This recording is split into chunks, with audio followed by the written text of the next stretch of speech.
যদি আপনাকে বলা হয় পৃথিবীতে এমন একটি জায়গা আছে যেখানে মাটির নিচেও বিপদ লুকিয়ে থাকে আর যেখানে প্রতিটি পদক্ষেপ খুব ভেবেচিন্তে ফেলতে হয়, তাহলে কি আপনি সেখানে যেতে সাহস করবেন?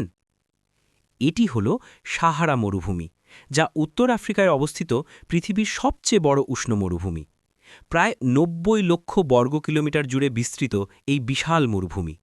এখানে দিনে তাপমাত্রা ৫০ ডিগ্রি সেলসিয়াস পর্যন্ত উঠতে পারে, আবার রাতে হঠাৎই প্রচণ্ড ঠান্ডা নেমে আসে।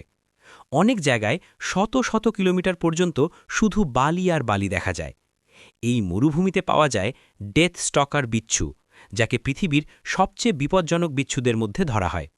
এর বিষ এতটাই শক্তিশালী যে একটি হুলেই মানুষ গুরুতর অসুস্থ হয়ে পড়তে পারে। এছাড়াও এখানে আছে সাহারা স্যান্ড ভাইপার, একটি বিষধর সাপ যা বালির মধ্যে লুকিয়ে থেকে হঠাৎ আক্রমণ করে। আর সবচেয়ে ভয়ঙ্কর বিষয় হল এখানকার বালির ঝড়। কয়েক মিনিটের মধ্যেই প্রবল বাতাসে এত বালি উড়ে যায় যে সামনে দাঁড়ানো মানুষকেও দেখা যায় না। তবুও আশ্চর্যের বিষয়, এত কঠিন পরিবেশেও জীবন টিকে আছে।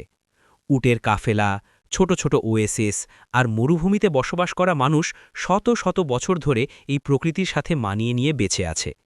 সাহারা শুধু বালির সমুদ্র নয়, এটি এমন এক পৃথিবী যেখানে প্রতিটি মুহূর্তে প্রকৃতির শক্তি আর মানুষের সাহস একসাথে লড়াই করে।